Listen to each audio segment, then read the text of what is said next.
This is what you wish your mother would have told you. It would be wrong if I gaslit you. I am completely responsible for what I do. And if I do something wrong, the guilt will be on me. And I need to make that right with you. I need to make amends to you and say, I'm sorry, and show it by a change of my behavior. You are not responsible for my emotions. It would be wrong for me to manipulate you. I need to get my emotions under control. I need to get counseling. I need to go get help. I need to go ask for forgiveness. I need to deal with my childhood issues. You are not responsible for that.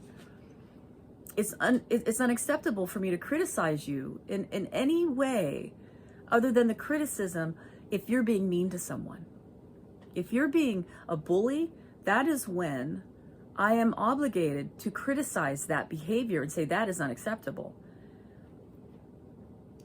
And to make sure that you feel a healthy shame when you're doing something wrong, because that needs to be your internal compass, your moral compass to go, I shouldn't be doing that. And you need to apologize and make it right with the person. And just to saying, I'm sorry, that's not enough. It needs to be sincere. It's unacceptable if I do not maintain a constant connection with you through a healthy responsivity, a reciprocity of communication. It's unacceptable that I would ever give you the silent treatment, or I would withdraw from you and make you feel abandoned. It would be absolutely wrong, again, for me to ever scapegoat you, to shift the blame on you. I do want to reserve the right to, under due process, learn what is just and right and fair. That if you have done something wrong, it would not be right for me to spoil you and coddle you and get you off the hook. Okay? I absolutely am responsible to be consistent, not to love bomb you with praise and then throw you away, discard you as soon as I'm upset with something. That's unacceptable. I am responsible to be consistent in my care for you and my love for you. And if I don't do that, I'm guilty. And you need to remember that just because you might not like what I say doesn't mean that you're always right in that. Say, well, my mom doesn't love me. No, you might not be seeing correctly.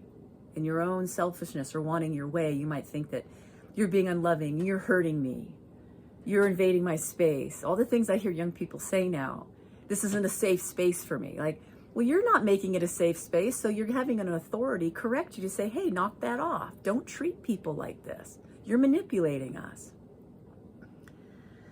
I'm responsible to support you in growing up and not micromanaging every step and controlling you in a critical way. It is important that I train you and I give you a skill set that might require some really detailed explanation and follow through, but not to control you and make you afraid and crippled and incapable of making your own decisions.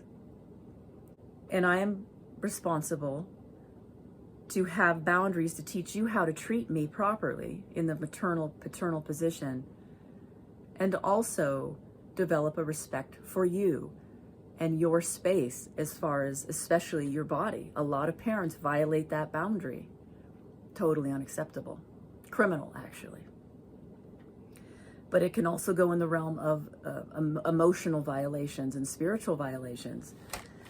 And a lot of those can be tricky. And they have to be worked out, through time and discernment.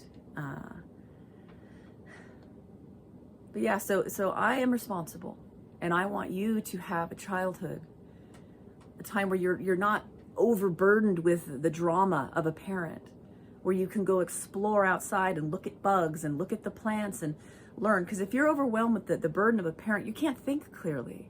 You're burdened with being crushed and overwhelmed because you're carrying the weight of another person that should be carrying their own weight. This is a time of exploration and discovery, learning who you are within the context of a community, so you learn how to get along, follow the healthy social rules to care for one another. Rules are just, sadly, we have to legislate love sometimes. This is how you properly treat people, because people don't inherently do that. And that's a whole nother topic. People say, well, we're inherently good. And I would have to disagree. I'm not seeing it. We have to be trained to not be so selfish. And there's a whole other spiritual implication that we'll see as we go on. Religions around the world, whatever religion you believe in, you know that people are seeking a religious stability, a moral stability, because people don't get along, and that's the problem. We have to be under rules and regulations. All right, so you're not responsible. I want you to go have a nice, peaceful day, not thinking about your toxic parents or toxic friends or all the toxic, narcissistic, crazy people out there right now. You're not responsible for them. But you do need to see where you might have internalized these behaviors, and you treat yourself this way and you're treating others. So you're guilty of the same thing. So that pattern has to be broke here. And that's what my heart is for you. So go have a great day relearning and growing and exploring and not carrying a burden that is not yours. Okay, I'll talk with you soon. Bye-bye.